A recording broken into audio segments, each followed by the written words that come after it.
Hi friends, అందరికీ నమస్కారం. MK talks ఛానల్‌కి స్వాగతం. ఫలితం ఉండట్లేదా? ఈ పొరపాట్లు చేస్తున్నారేమో ఒకసారి చెక్ చేసుకోండి. హిందూ ధర్మశాస్త్రం ప్రకారం దేవుని పూజకు విశిష్ట స్థానం ఉంది. ఇంట్లో కానీ, ఆలయంలో కానీ దైవారాధన చేయడం వలన జీవితంలో అభివృద్ధి, సానుకూల ఫలితాలు ఉంటాయని విశ్వాసం. అయితే ఎన్ని పూజలు చేసినా ఫలితాలు రావడం లేదని బాధపడేవారు ఒకసారి మీ పూజలో ఈ తప్పులు చేస్తున్నారేమో సరిచూసుకోండి. హైందవ సాంప్రదాయం ప్రకారం పూజలో పాటించాల్సిన మొదటి నియమం గణపతి పూజ.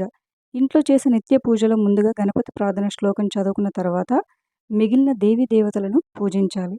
దేవాలయానికి వెళ్ళినప్పుడు కూడా ముందుగా గణపతిని దర్శనం చేసిన తర్వాతనే మిగిలిన దేవుళ్ళ దర్శనాలు చేసుకోవాలి. తెలుసో తెలియకో చాలామంది ఈ చిన్న తప్పులను చేసి పూజకు ఫలితం రాలేదని చింతిస్తుంటారు. ఈశాన్యమే ప్రధానం. మన ఇంట్లో పూజా మందిరాన్ని ఈశాన్య దిక్కుగా ఏర్పాటు చేసుకోవాలి. ఈశాన్యం పరమేశ్వరుని స్థానం. అలాగే ఈశాన్యం ఈశ్వర స్థానం అని కూడా అంటారు. ఇంకా సంపదలకు అధిపతి అయిన కుబేరుడు కొలువై ఉండేది కూడా ఈశాన్యంలోనే. అందుకే దేవుని పూజకి ఈశాన్యం శ్రేష్టం. ఈశాన్యంలో ఉన్న పూజ మందిరంలో భగవంతునిపై ధ్యానం చక్కగా కుదురుతుంది. చేసిన పూజకు ఫలితం కూడా త్వరగా వస్తుంది. ఈ దిశగా పూజ చేస్తే శుభ ఫలితాలు ఉంటాయి. ఇంట్లో ఉన్న దేవుని మందిరంలో పూజ చేసేవారు తూర్పు దిక్కుకు తిరిగి పూజ చేసుకోవాలి. దేవీ దేవతల విగ్రహాలు కానీ పటాలు కానీ పడమటి దిశగా ఉండాలి.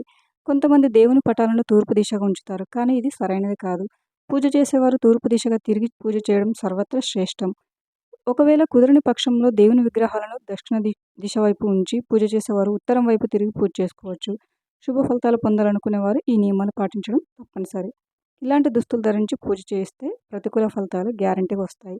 మన సనాతన సంప్రదాయం ప్రకారం పూజా సమయంలో నల్లని వస్త్రాలు ధరించడం నిషేధం.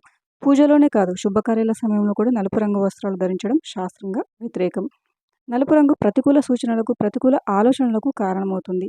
అందుకే ఒక శనీశ్వరుని పూజ చేసినప్పుడు తప్ప మిగిలిన దేవుళ్ళను పూజ చేసే సమయంలో నలుపు రంగు వస్త్రాలు ధరించరాదని శాస్త్రం చెప్తుంది. దీపారాధనకు ఈ నియమం తప్పనిసరిగా ఉండాలి. పూజలో సగం వెలిగి ఆరిపోయిన వత్తిని తిరిగి వెలిగించకూడదు.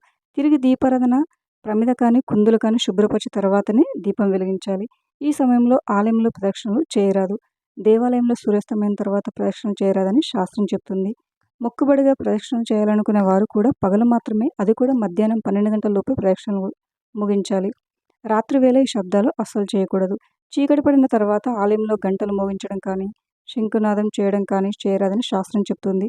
ఆ సమయంలో భగవంతుడు ధ్యాన నిమగ్నుడై ఉంటాడు. మనం చేసే శబ్దాల వల్ల దేవునికి ప్రశాంతత లోపిస్తుంది. గుడిలో ఉండేది విగ్రహం కాదు, నిజంగా దేవుడు ఉన్నాడని నమ్మేవాళ్ళు ఇలా రాత్రిపూట శబ్దాలు చేయరాదు. మనం చేసే పూజలు ఫలించి శుభాలు జరగాలని కోరుకునేవారు ఈ నియమాలను పాటిస్తే తప్పకుండా శుభం జరుగుతుంది.